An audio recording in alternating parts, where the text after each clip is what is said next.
Welcome to the Mental Advantage Podcast.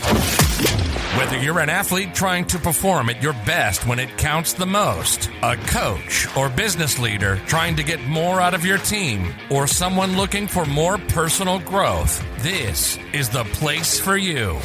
This podcast is your map to guide you to the right mindset, systems, and strategies you need to become the best version of yourself. And now, here's John Cullen and Brandon Allen.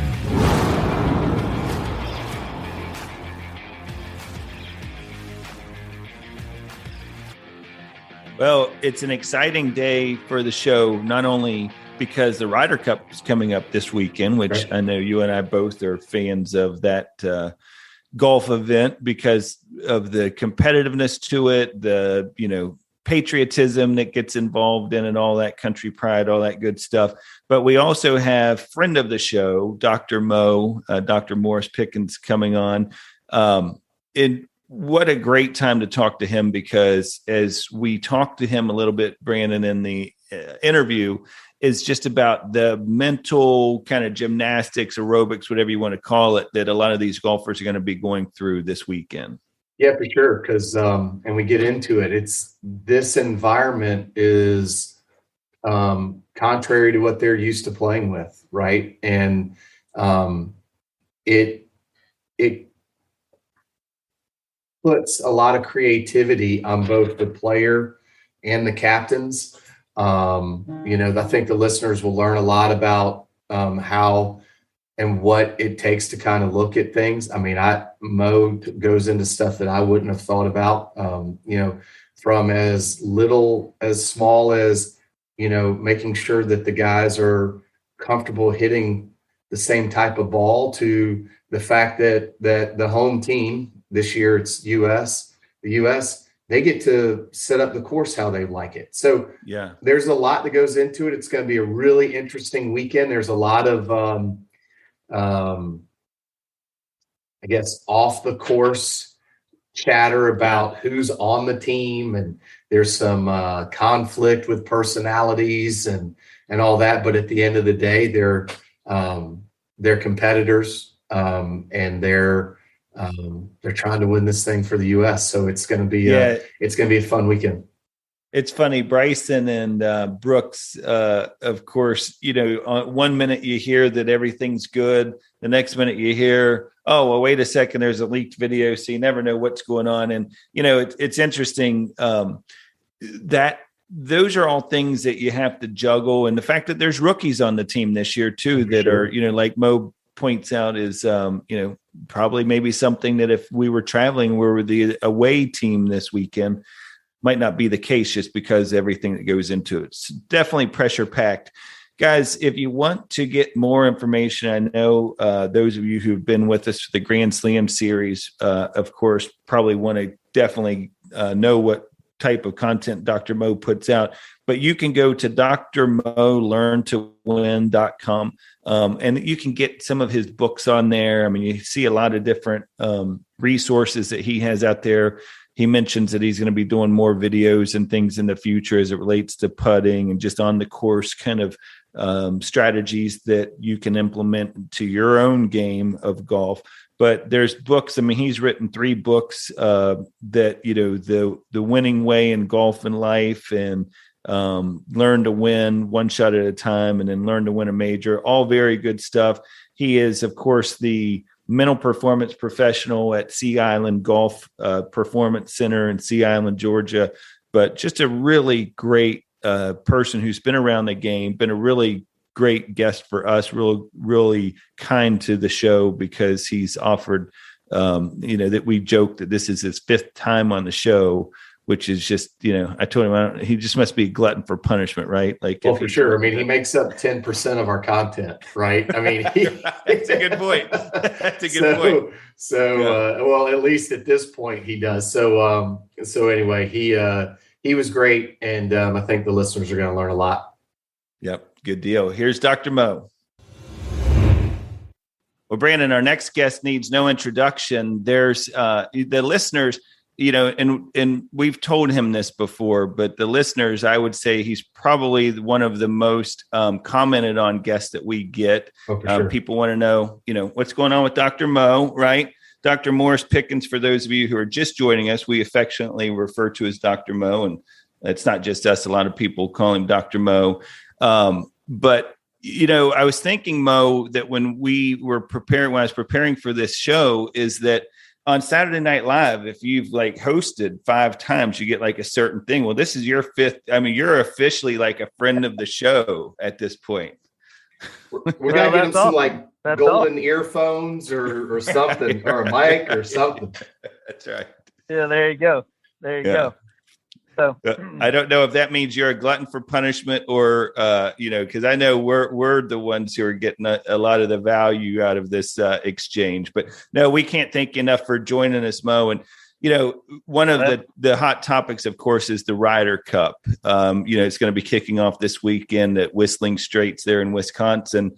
What do you think of the Ryder Cup? Are you a fan of it? Are you one of those that looks forward to it, or you like that team format in golf?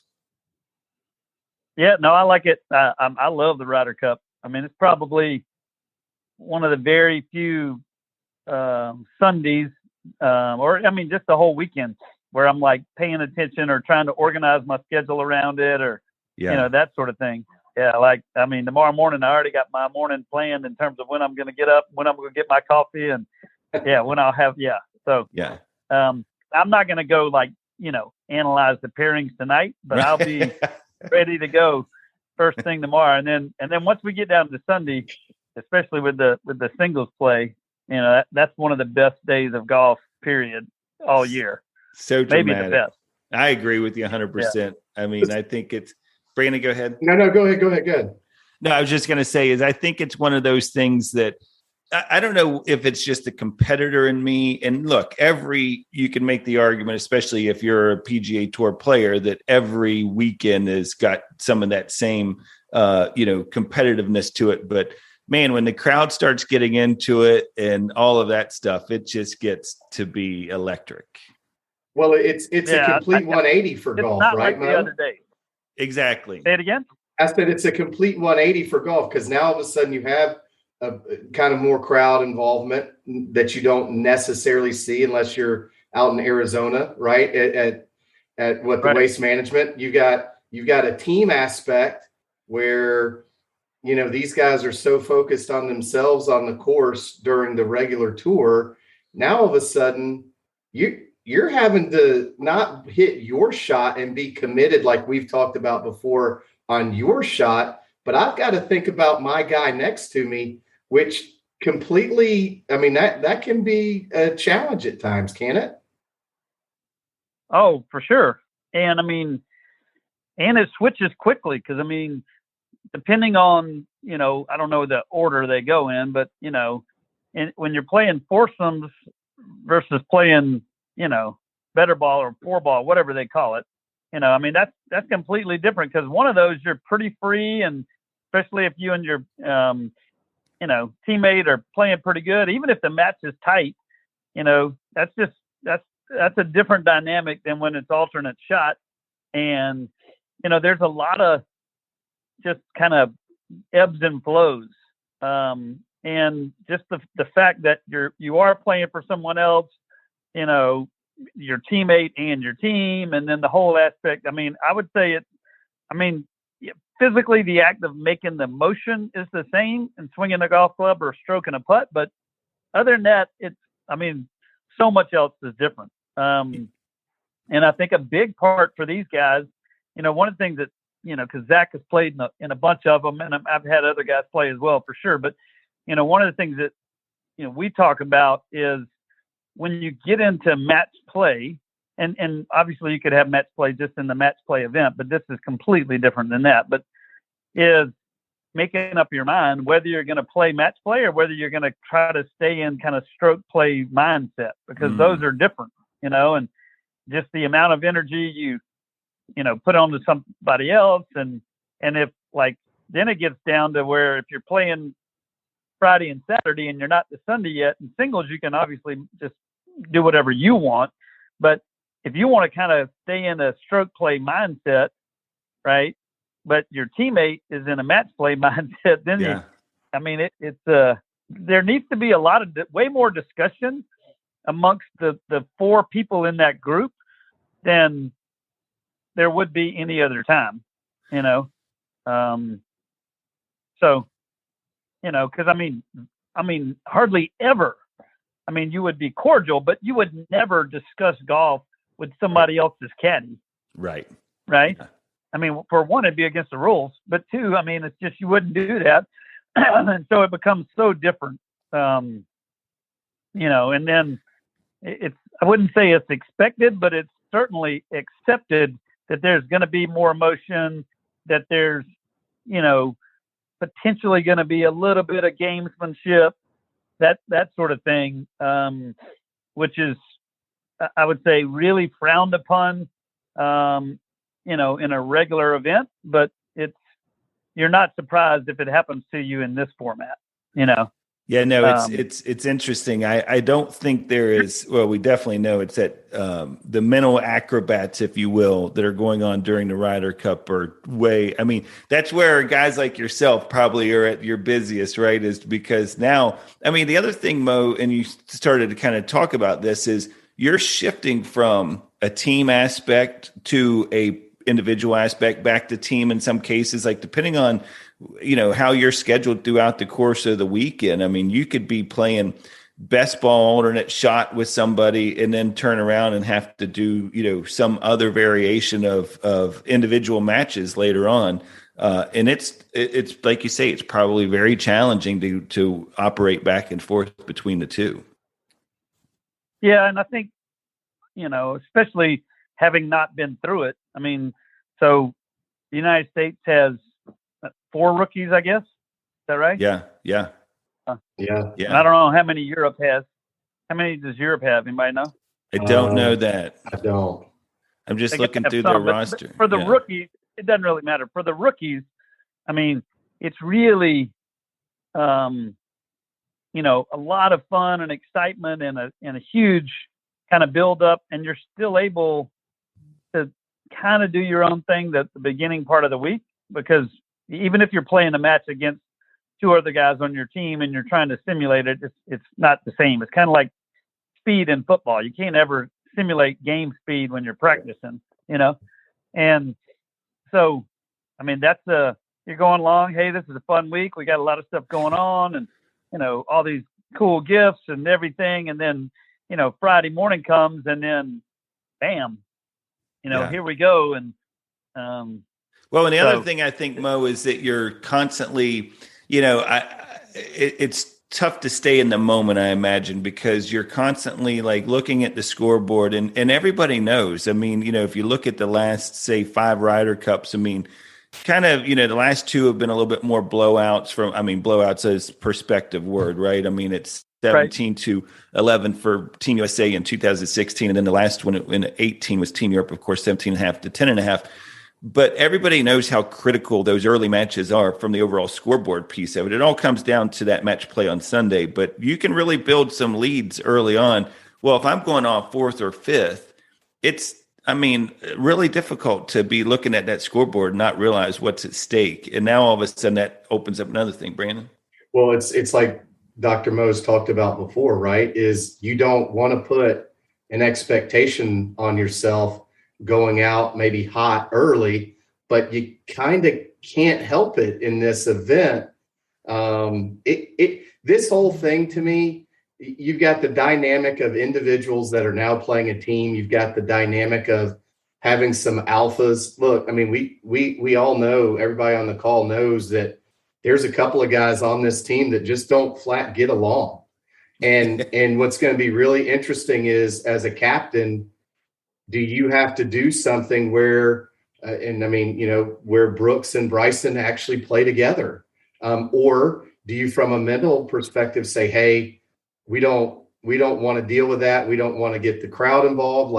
There's just so much to this weekend that I find to be really interesting. And it brings in a lot of stuff that these guys, and I would think, Mo, from a mental perspective, that these guys just typically don't have to deal with. Yeah. And I think the guys who perform the best are the guys who understand that, and they're able to kind of settle down, and the quicker you can get into some sort of rhythm, right? And the faster you can make it like, okay, hey, I know what I'm dealing with, the better. I mean, and that's no different than, which is kind of crazy, but like, it's no different than when we first went into COVID, or if you ever had a hurricane or a tornado go through your town or something, the sooner you can kind of like get your bearings straight and get back to some, like, even if it's a new routine, get into a routine, then, things start to get back to normal. And I'm not trying to equate, golf with a natural disaster, but I'm just saying, anytime you're out of your element, the quicker you can get back to like, okay, hey, I know what tomorrow is going to be like when I wake up, the better you can deal with it. And what I would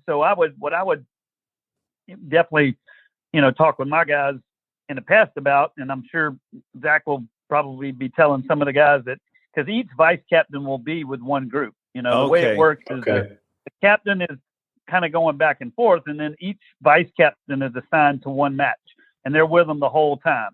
And so they're able to give them, so that's the dynamics of how it works out. And so, but as you're getting ready to hit a shot, one of the things they would really need to remember is all this stuff is different, but the 10 seconds when you're behind the ball and once you walk in and get into your routine, that we can keep the same. And you everything up to that point might be different because you wouldn't get feedback from another player on the read of a putt. And so your refocusing is different and getting back into my R's and stuff. The relaxing is going to be different, but your routine does not have to change. Yeah. And like, if we know that's the 10 seconds where I need to be great, you can still do that regardless of, all these other people inside the ropes, regardless of, all the different dynamics. That 10 seconds can remain the same. And the guys that can get into that generally play better than the guys that can't get into that, or it takes them longer to get into that, or that sort of thing.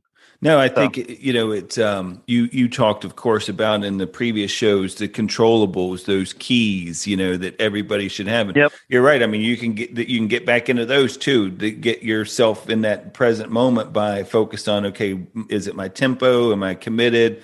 Am I inviting the challenge? All of those things, because one of the things that you talked about in our show where we were talking about and I believe it was the second show, it was Off the Course, when you were talking about how players a lot of times are coming into these things and they're thinking about the result. What gets them thinking about results is they think about impact on family, impact on their qualifying for future events and all that. I think about that in this situation, as you're thinking about country, you're thinking about all that's on the line. Because you guys, for you listeners, if you're not around the game of golf, I don't think we can really truly give it enough weight as to how big a deal this is to the tour players, this USA versus Europe when it comes down to the Ryder Cup. Because, this is something that goes back a ways, and it's a big deal. Yeah, I would totally agree. I think, and this is not fair maybe to the President's Cup, but the common thing you hear, the Ryder Cup is the Super Bowl. Yeah. And the President's Cup is like the Pro Bowl. Yeah. And it's fun, but there's just not the history and there's not the kind of rivalry. But this is absolutely the Super Bowl. And I think, I can't remember, I'm not good at remembering the years, but maybe Medina in 12 when we lost. Yeah. No, Medina was, I think, I don't know. I thought 12 was 12 Brookline maybe when they won because they won 13.5 to 14.5. Or no, they lost. I guess you're right. Yeah, Medina. But whenever it was, we kind of lost coming right down to the end. That took several guys. If they play poor on a Sunday, maybe because they're going back and that sort of thing, and they know I had a chance to win, but I still finished third or fourth, or even if they, kind of blow up coming down the stretch and they finish 9th or 12th, it's like, yeah, but most of the week was really good. I mean, this is all about the final result. Yeah. I mean, and it really comes down to, if we don't win on Sunday, you know, it's crushing. Yeah. And even if you played poor, you know, if you win as a team, yeah, you're not happy, but it's all about, like, we want to win this trophy. Not that they get to take it home or anything and put it on their shelf like their other ones, but it's believe me, it's there in their mind for sure. Yeah. You know. So Mo, what is the significance of having it here in the States, and what are your thoughts about the course that they're playing on? Well, so I mean, the crowds at most places are respectful. So, I mean, I think the crowd can, you know, pump you up or that sort of thing. And there's enough on both sides usually. Obviously, the home crowd helps, I would say. But the bigger thing is the setup, you know, and because the home team gets to define, I mean, they're not going to change the layout of the golf course, but they get to decide truly, like, how much they're going to bring the fairways in, how high they're going to cut the rough, where they're going to put the pin positions, all those things the home team gets to decide.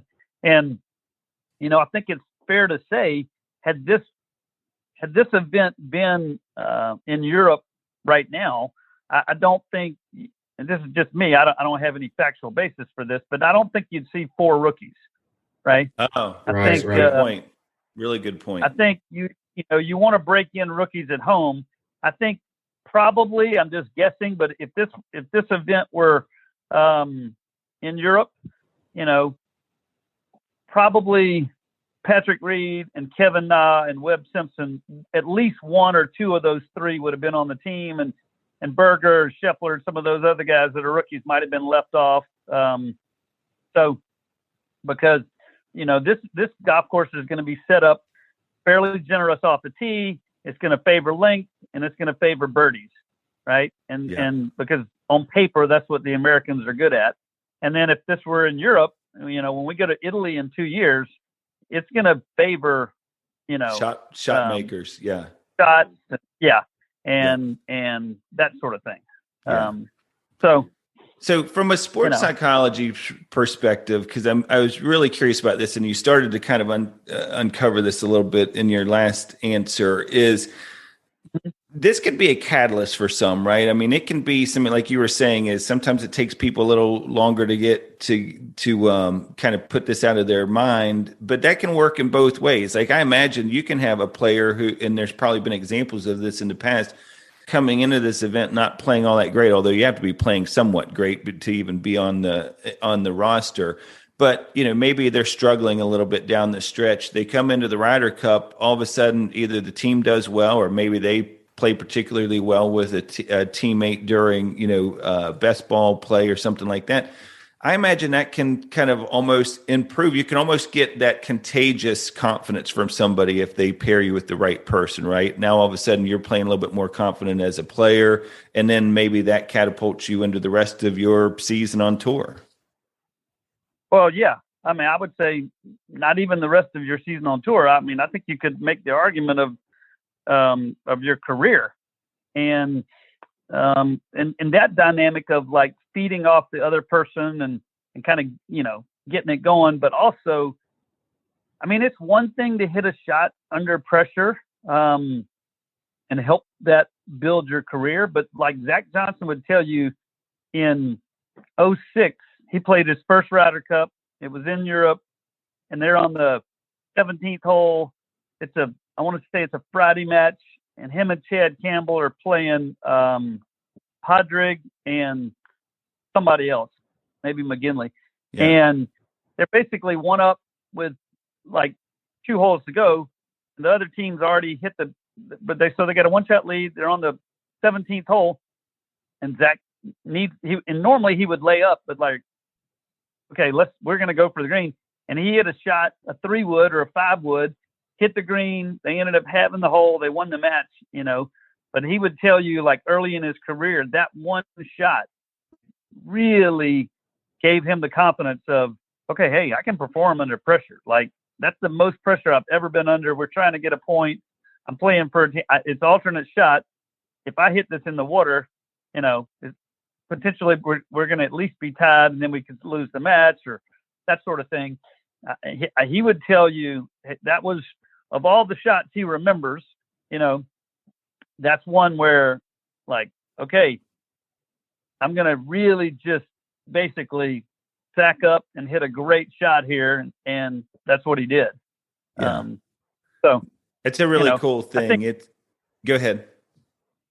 Yeah. I mean, I think it's just, it's almost like the nice thing about the Ryder Cup is that it can really catapult you and it can really help you out, right? The negative thing is, if it doesn't go your way and you don't perform under pressure and you let that kind of stay with you, I mean, I have no basis for this, but you have to think like the chip shot that Hunter Mahan struggled with back in the Ryder Cup, right? That really had the opposite effect that Zach had from the shot that he hit, right? Right. Because, I mean, Hunter Mahan was top 5 in the world there for a couple years. Yeah. And then after that, not the same. I mean, he struggled. What I mean, as a, somebody who's dealing on that side of things, what's the answer for some of those players? Because, I mean, that's got to be, like you said, and I agree with you 100%, that negative effect. Is it just, I mean, because it's one thing to be like, oh, just turn the page or whatever, but that's living with them for a little bit, or, I mean, it's, how do you help them through that? Well, I think on the backside, if you were to be in that position, is, hey, I mean, this has happened. It doesn't have to, it doesn't define you, right? Yep. Now, if you let it define you, it can, but that the putt that Bernhard Langer missed at the War on the Shore, it didn't define him. Yeah. Right. I mean, he's played fabulous golf ever since then, pretty much. So I think you got to look at it like, hey, this is truly a win-win. That would be the way I'd be talking to him. I mean, if you pull it off, it's a win. If you don't, then, hey, we can learn from it. And that is the kind of pressure you're going to feel in majors, and you're going to have the game to get there. And, let's use it as a learning. And especially if you just hit a bad shot, then you just hit a bad shot. I mean, you really don't know what happens until you talk to someone after the moment. But if they were overcome by the moment and they didn't handle it mentally well and they got out of their element, then that's a great kind of teaching moment, although a painful one. But, a lot of times we learn the most from painful events. Absolutely. And then you can use that to help you, Yeah. It's a really good point. Were you at War on the Shore, Mo? Were you there in Charleston at Kiowa? No. Were you no. not? Yeah. I've heard. I'm not some quite that old, there. John. Come on, man. I mean, hey, look, we were down there around the same time. We're the same age, roughly the same age. But yeah, but no, it's I know some people who were there. Actually, some teammates of ours from the College of Charleston that were there, and everybody describes it as one of the most electric places that you can ever even imagine. I mean, that's a really cool thing. I think the other thing to kind of that's different when you watch the Ryder Cup, that it doesn't come about as much in normal golf. Like what I'll be watching for tomorrow is, I want to see guys. Like Poulter's a great example, right? Poulter puts better in the Ryder Cup than anything else because it's match play. He gets more putts to the hole. He's not worried about it.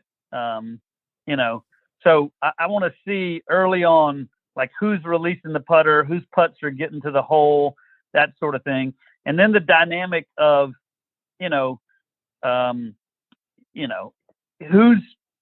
hits first in the fairway, right?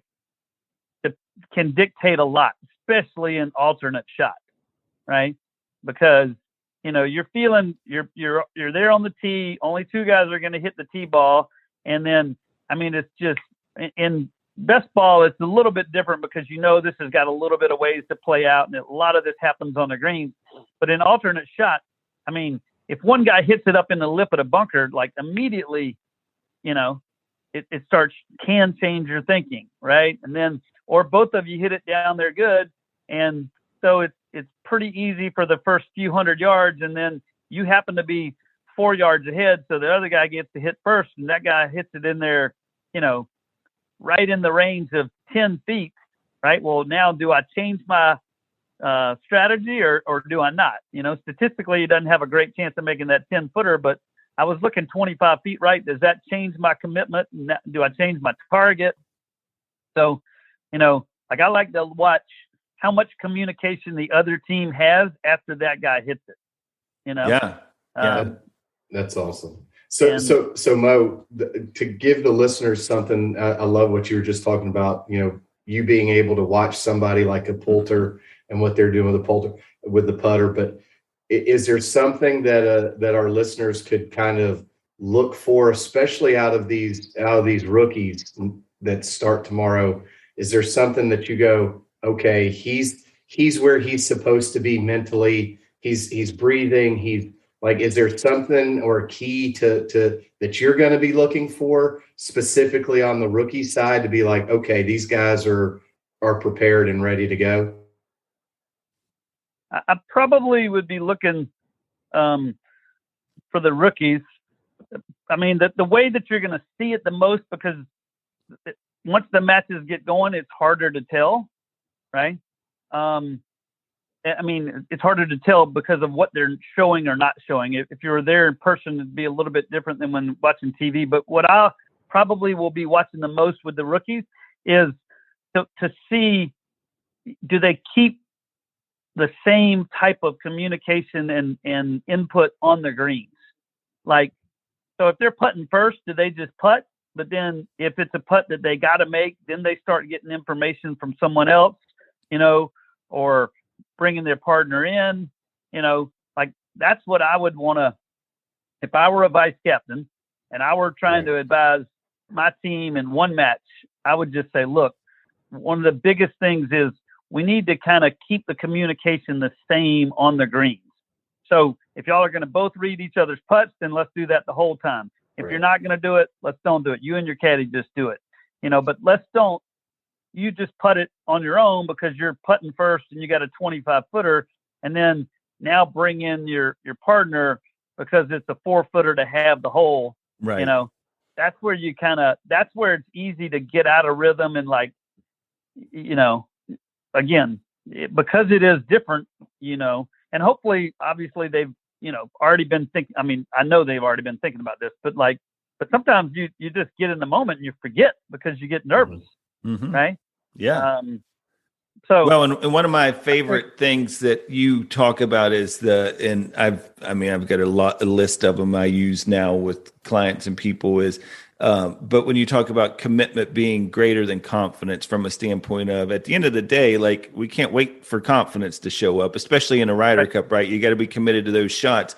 You just made me think of something though. I wonder if it's easier to commit when it's just your information and maybe a little bit harder to commit when it's somebody else's information. You know what I mean by that? Well, it's definitely harder if you don't know how they read putts. Part of it is you got to have the discussion because, in theory, half the guys are probably spot putters and half the guys are path putters. So spot putters are guys that pick out literally right edge, 2 balls out. That's their communication. That's how other guys are path putters. They don't really talk like that. They talk about like the ball's going to go in at 630 or this ball's going to go in the right third of the hole, right? And so you would want to make sure that if I'm a spot putter, but the guy that I'm playing with is not a spot putter, I don't want to give him that information. I want to, if he calls in, I want to know, hey, this guy's looking for a path. So I want to talk to him about his path, that kind of thing. So, a big part of it is, not only spot and path putting, but some guys are die putters and some guys, take more of the breakout and hit it a little bit firmer. So if I miss, I want the ball to end up 2 inches past the hole. Another guy misses, he wants it to end up 2 feet past the hole. Well, that changes your line, right? So you got to understand that, when you're talking and those types of things. Just going back to the thing Brandon said in terms of listeners. So that goes back to one of the things I think the listeners can take from this, is, when you get into a team event, because when you're playing in your member guest, and that's a team event, right? A lot of times they're not playing alternate shot in a member guest or something like that, but you are playing, but you want to make sure that you dial that communication in during your practice round. And it's not just kind of fun and laughing and giggles and all that. And then now we go out on, Friday, and it's serious. And so you want to make sure that you take care of some of that, so that, like, okay, hey, I don't really want any help reading my putt, or I only want help if I call you in, but I don't want you to just make comments and that sort of,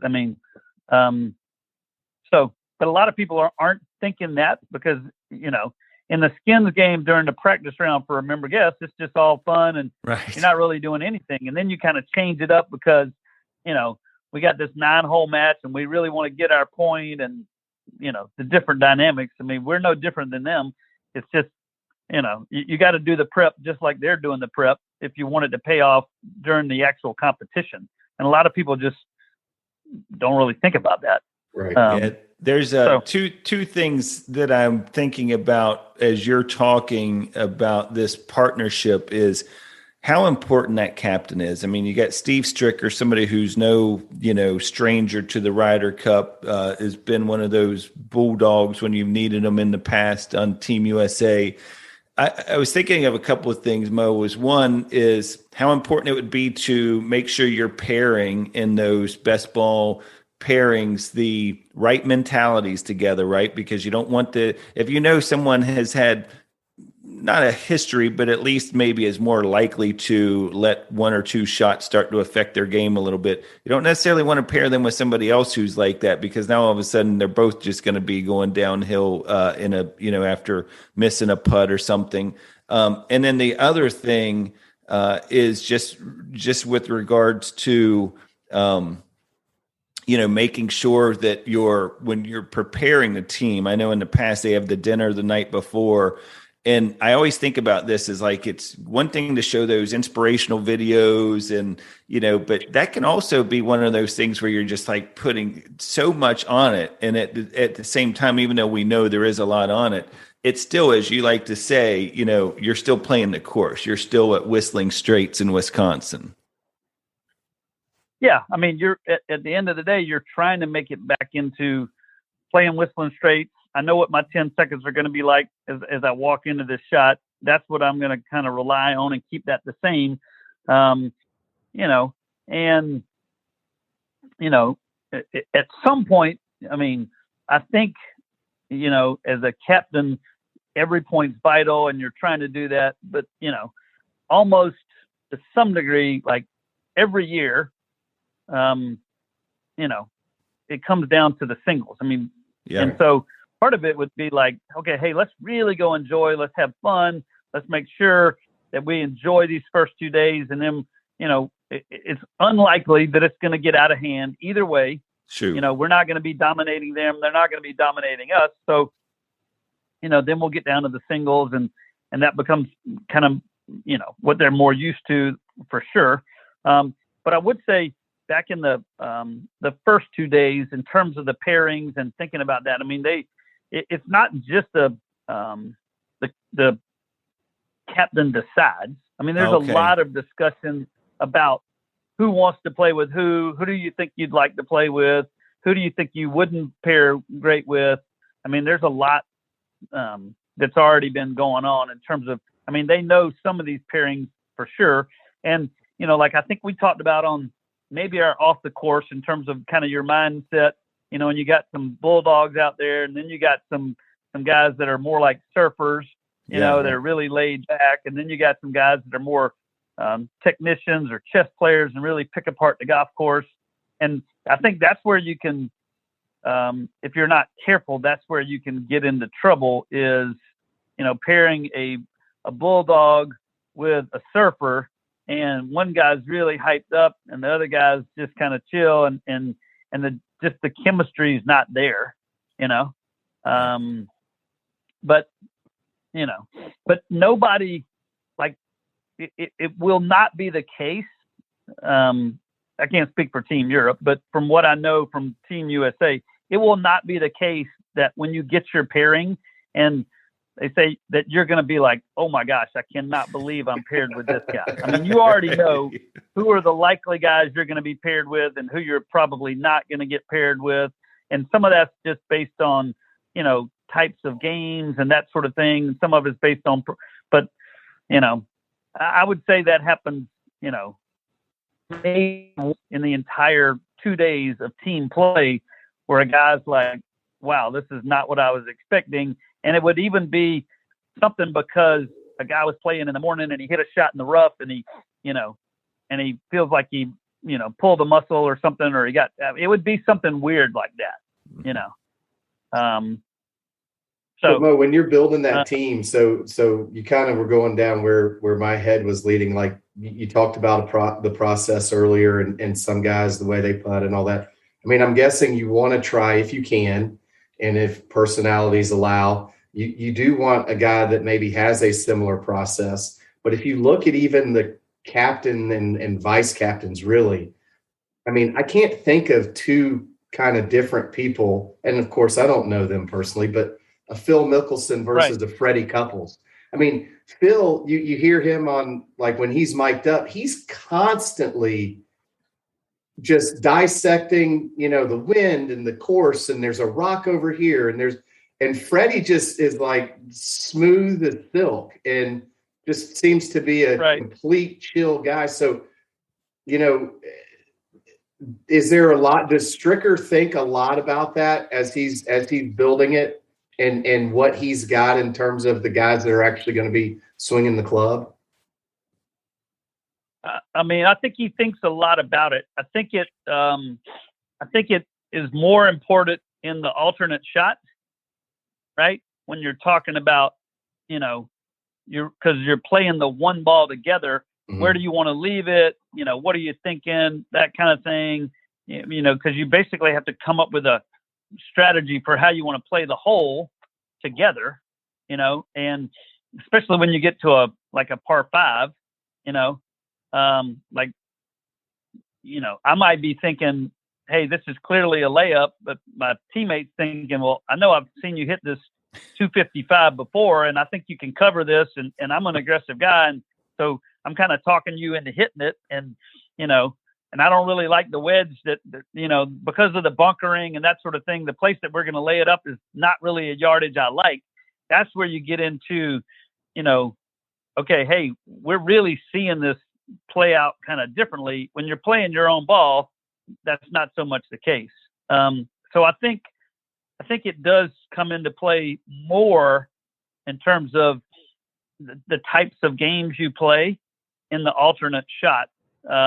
Than it does in the four ball, right? I know in the past, while Zach could enjoy playing with DeChambeau or DJ or somebody like that, he's more comfortable being paired with somebody like Chad Campbell or somebody like Duffner or somebody like Kuchar in the past who has a more similar game. They think about things kind of the same way. They look at holes the same way, just because you get into a rhythm of how you're going to attack that golf course.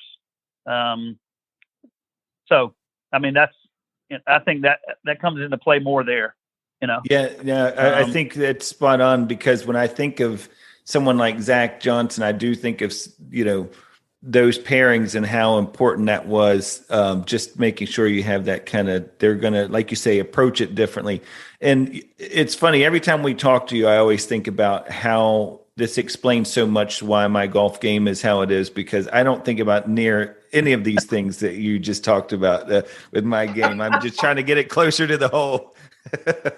Hey, Hey, I'm not hitting Pro V on this hole. There's some water. I'm going to bust out the fluorescent yellow thing that I found back near the driving range. Yeah. That brings up a good point. Like, even that right there, that brings up a good point is, like in alternate shot, when you're behind the ball, like, how much do you like to acknowledge the trouble?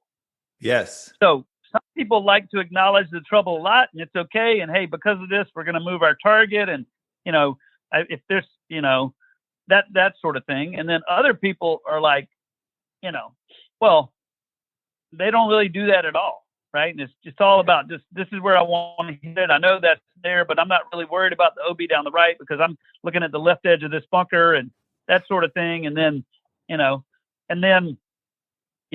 obviously knowing the strengths and weaknesses of your partner, like I know I've heard Webb Simpson talk in the past, and I know he's not on the team this time, but Webb Simpson's talked in the past that he feels like he's a good fairway bunker player. So he does not mind challenging fairway bunkers off the tee.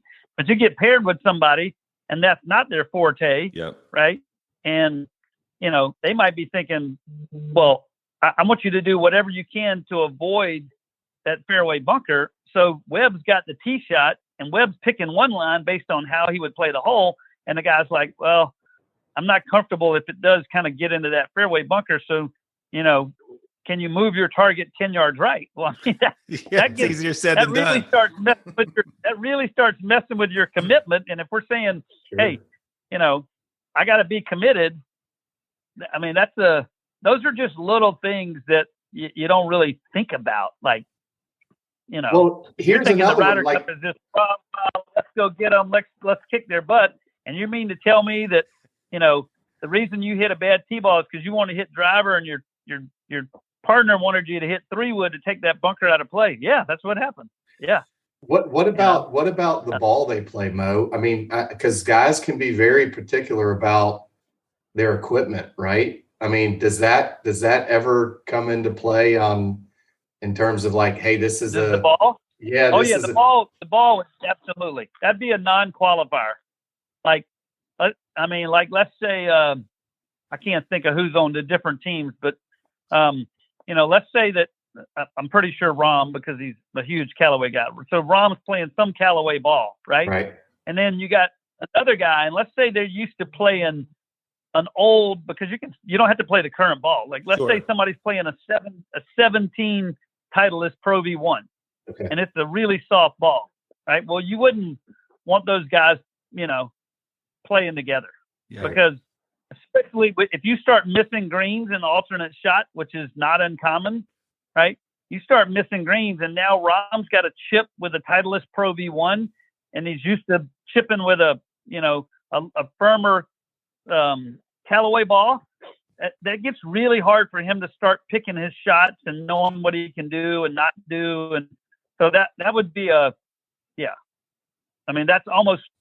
I should have said that earlier. That's almost like a fundamental, like hey, let's don't worry about your golf swing till you know how to set up. It's like, let's don't worry about the personalities till we know both players are comfortable with the ball, because that's going to be a huge knockout. I think that's a really, really good point. I mean, look, there's lots of variables as we hear, and I'm going to watch it now even more differently just because of some of the things you've brought up as far as this weekend goes.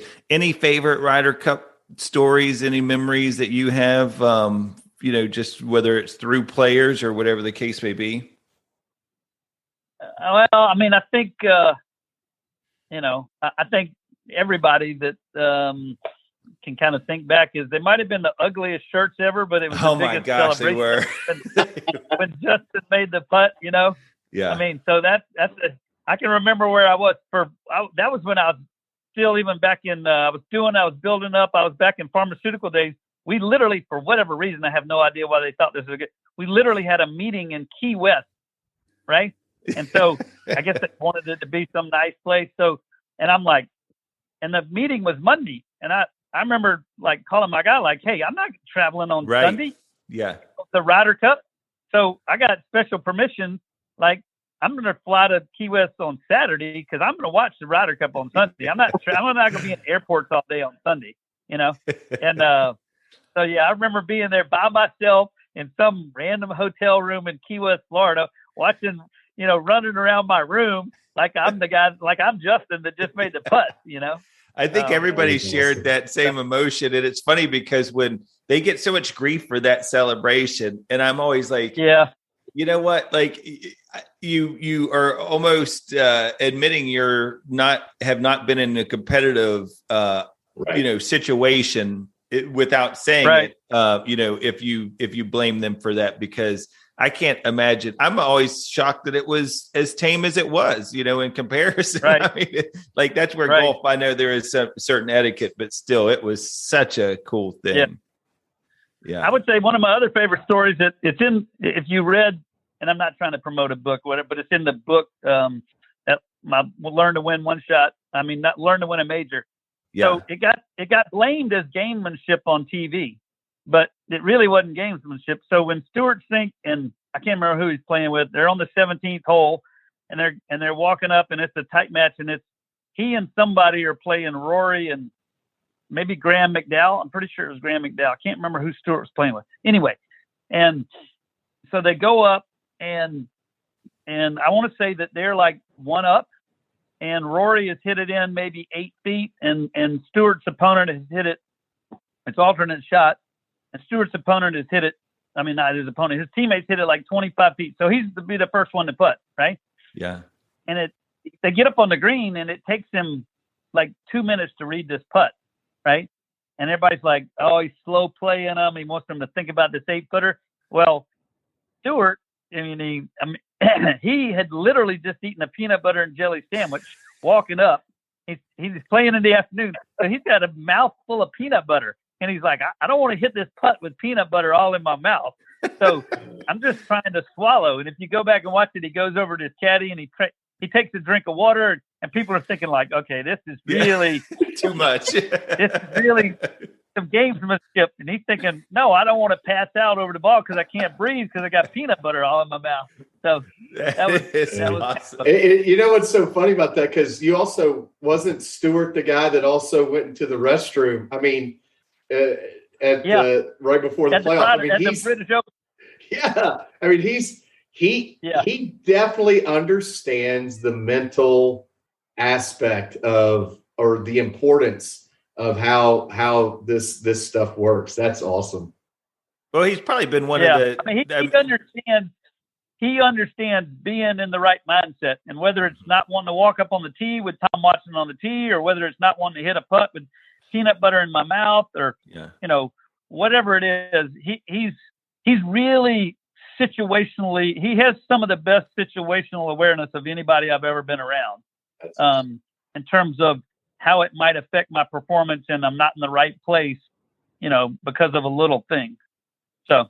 Yeah, and you've talked about that. I mean, it's that letting go emotionally so the machine can run smoothly. Like that's what you've said in the past. And I think about it. There's so much on these events, but the one thing that stood out as I was preparing for this show and kind of reflecting back on some of our conversations as you get into the Ryder Cup is, a phrase was fear doesn't leave. You have to overcome it. Like that's the people who are going to be able to deal with that this weekend. And they're going to have that fear. They're going to have that stress of the pressure and everything else.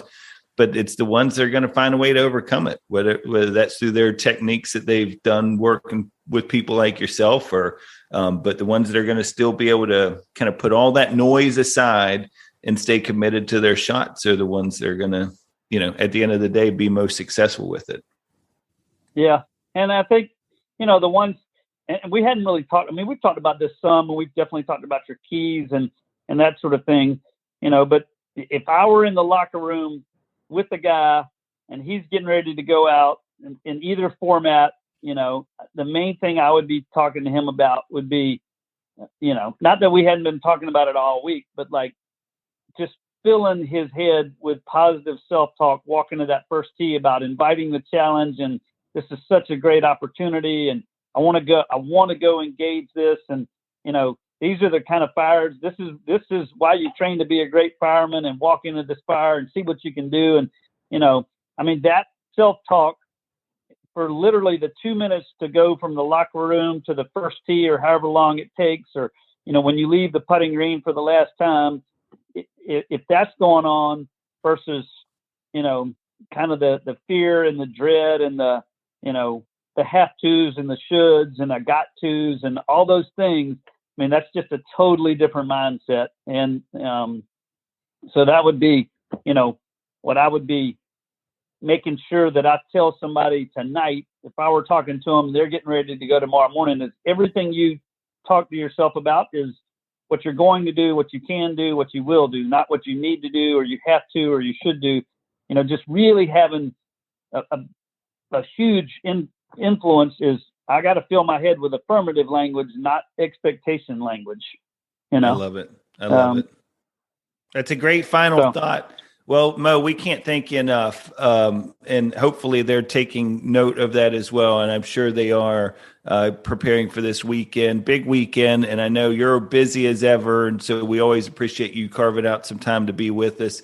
And show number 5 under the belt, man. I mean, you were like, before long, we're going to be adding that Mo Pickens to the, Mental Advantage podcast label. There you go. So, well, have to figure out, we got 5 in 1 year. That's right. Hey, what does 2022 have on the plate for us? That's right. We're going to have to find some. Before long, we're going to be coming to you live from like some member guest in like Ohio or something. Mo's going to be giving a lesson. We're going to, hey, Mo, quick question. That's right. Hey, I will say real quick, one thing that's coming in 2020, I'm redoing my website and I'm changing some things, and I want to put some of this content where you can really kind of see it and that sort of thing. So if you're not following me on Instagram, it's Dr. Mo Learn to Win. It's the same thing as my website, Dr. Mo Learn to Win. But coming in 2022, I'm hoping, I don't know exactly how long it's going to take me to get it really the way I want it, but rolling out kind of 3 minute to 7 minute. I'm going to try to keep everything under 10 minutes, videos that they can go sign up and really see some of the stuff, both inside just explanations and then also out on the course. So if you follow me on Instagram, you can kind of get a feel for what that's going to be like coming in the future. That's awesome. I think that'll be fantastic. And one of those things we would continue to remind listeners, not just on this show, but in future episodes, will let us know when those things are starting to get rolled out. We'll definitely make sure that everybody is in tune with it. So Mo, thanks again. Hope you have a great weekend, big Ryder Cup weekend. And I know you're as excited as we are, but we, like I said earlier, just can't thank you enough for joining us. Yeah. Happy to do it. All right, guys. Go USA. Thanks, Mo. There you go. Go USA. Want to provide feedback or stay up to date with the show? Visit our Instagram page at Mental Advantage Podcast, or you can send us an email at podcast@mentaladvantage.net. To have John Cullen work with you or your team, please write to him at john.cullen@mentaladvantage.net. Thanks for listening to today's episode.